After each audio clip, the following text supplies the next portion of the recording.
Hello, my old gauge friends. Welcome back to Guys Trains. Today we have a beautiful consist. We have the 1943 Union Pacific on the bottom, main line. And check out all this nostalgic freight cars going by. There's the Comic-Con anniversary, 125th. Let's take a good look at this train because this was my first MTH diesel locomotives. When I first got into the hobby, I didn't know a single thing about the hobby. I just loved the way the train looked. I loved that American flag on it and the patriotism of that SD70. And then I found out that really Union Pacific had one. It really runs out on their main lines out in the Midwest.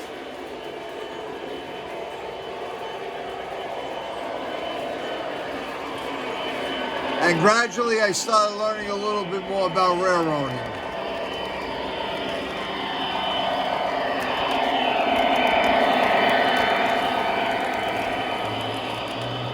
As you can see, we got a big consist of different freight cars, the pickle barrel car, the bronze zoo car, and then we got the outlaw and cowboy car that shoots each other. America First. Let's go, Brandon. On the top, we changed a little bit on the top. We still have the Blue Comet, but we mixed up the cars and we took the Blue Comet locomotive off and we put the Camelback 19 from the Long Island Railroad Club, pulling that.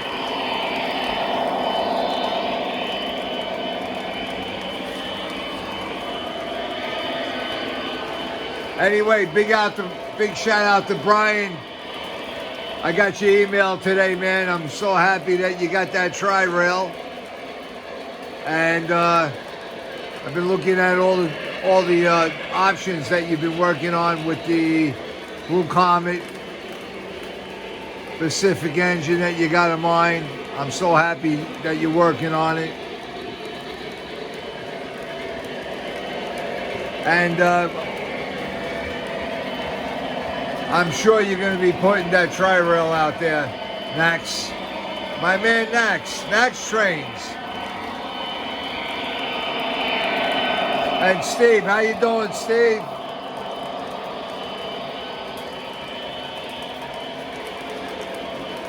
All right, big shout out to all my subscribers out there.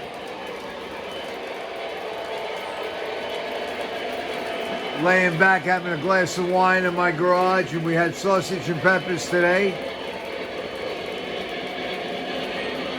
Had a few friends over, and we're having a good time. Now, this particular MTH engine is a beast. I mean, a beast. It actually fell off a shelf of mine, bounced off the floor, with no damage, hardly any damage at all to it. And it weighs as much as a brick.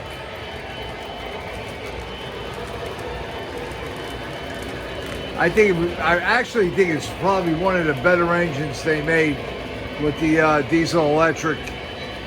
And the SD70s, I love the SD70s. I like the look about them. I like the way they pull.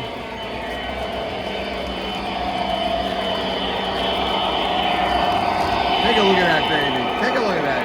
Beautiful flag.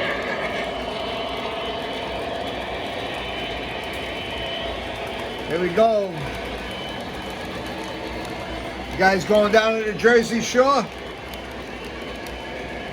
All right. Go get some saltwater taffy. Atlantic City, last stop. Blue Comet. A lot of nostalgia about trains, I gotta tell you. Trains made this country, built this country. I was watching a documentary today about the Shay and how it was made and all the weight that thing pulled and all the logging that it did.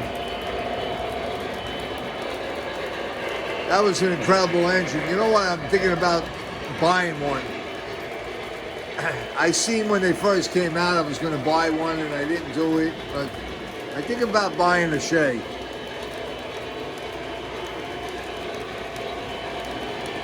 Anyway, hello Eric, how you doing? I hope you're doing good.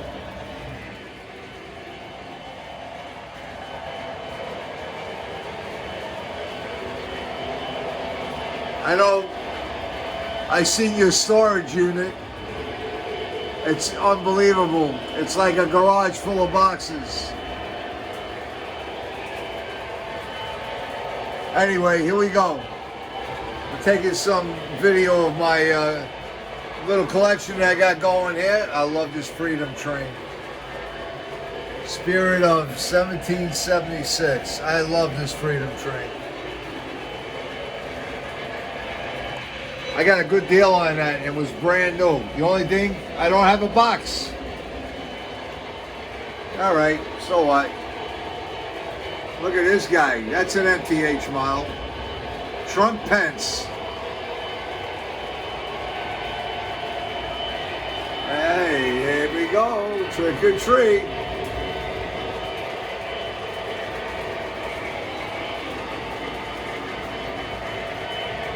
There's the triplex. I run that every once in a while occasionally. And the Coors Light, of course. As you guys know, I was running this engine for quite a while last week. This is the Brady's train, Blue Comet. And what I did was I mixed up the passenger cars. You can see here, these are the ones that Max worked on. He put brand new lighting in there for me. And this is the Brady's train cars. They're really two different eras. The Brady's train is basically going back early 1900s, late 18th century, and the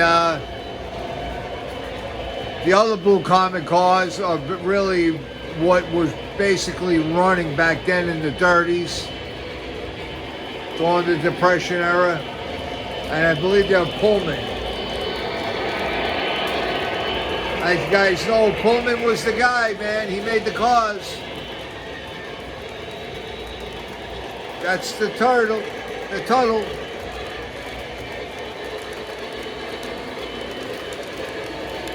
And every name on the train is representing a comet.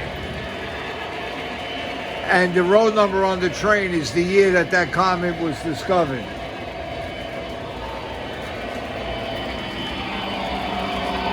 Look at this baby. SD70 MTH, 1943. So guys, I'm thinking about different content to put into the channel.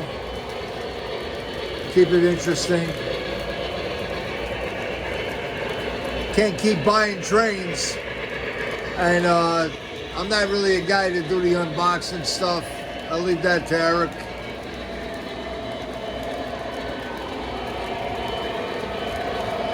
But we'll come up with stuff. Like this. Take a look at that. Campbell's Soup. Look at that. 90th birthday, Campbell's Soup. Happy birthday, Campbell's. And here we have the 125th anniversary Campbell's car. But I like to buy stuff that is like not really out there that much. I mean, they're not high-end cars, and they're not very expensive, but the artwork and just the way they look, the gold and the red, and the way they did it, to me, it's beautiful.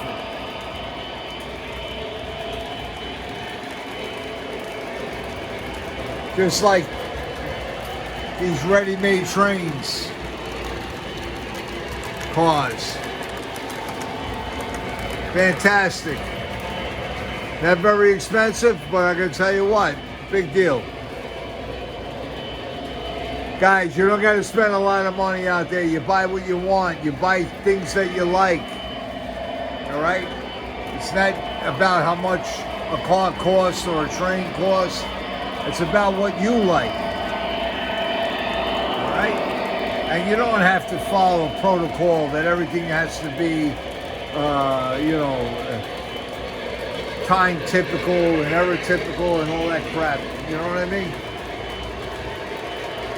Unless you're running a railroad and you're really like a serious hobbyist and, you guys are modeling a certain area or a certain time.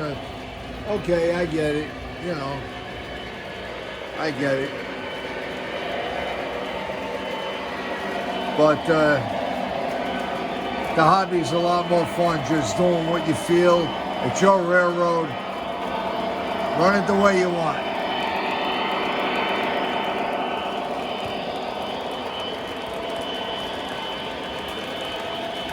Clough beer.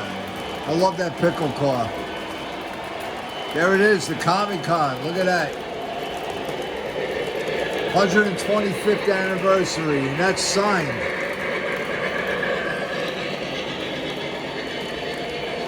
I think she's going to the bathroom. Max, you did a great job on these cars, Brian. I'm running the hell out of them. I can't get enough of them.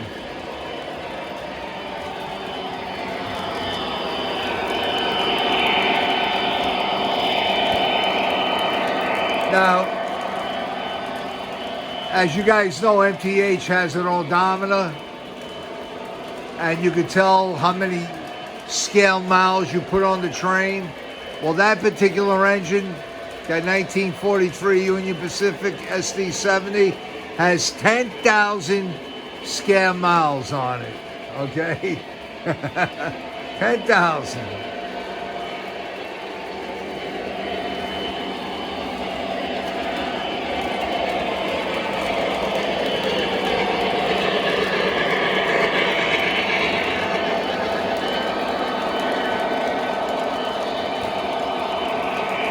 So everybody's into their thing.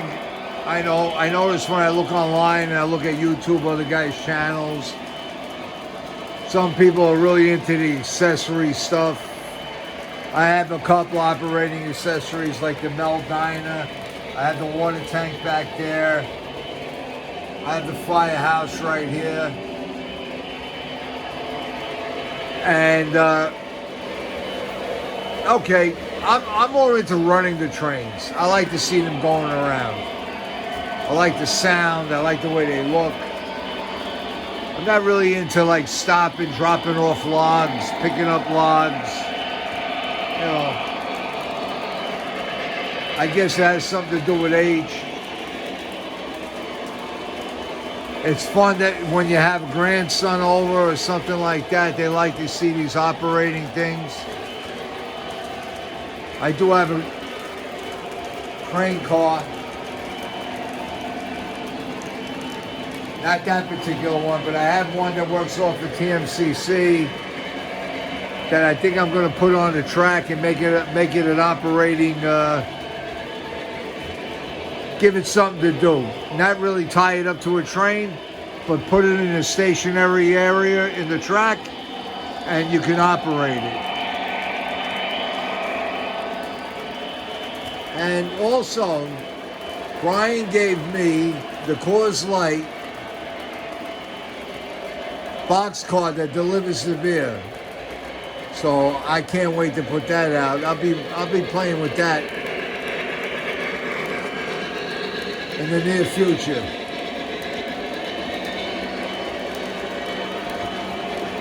All right, guys, you take care of yourselves. And hold on, I want to show you Brian. Here she is, the Yankee Clipper. This is your next project. I'm going to send this out to you. The trucks on this need to be replaced. We talked about it. But that's a gorgeous train. That's an MTH model, MTH. The Flying Yankee.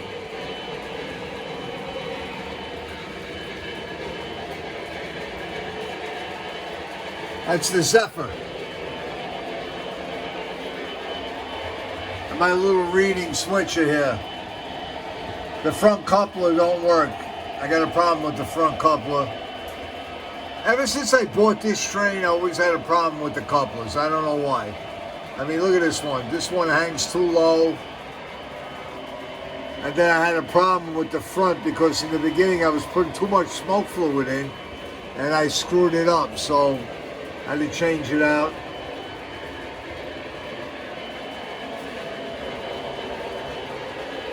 I'll be putting this back on the track soon, powered by our people.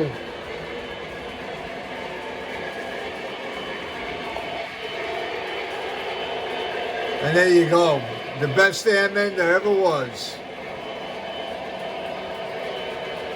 You guys know what that is.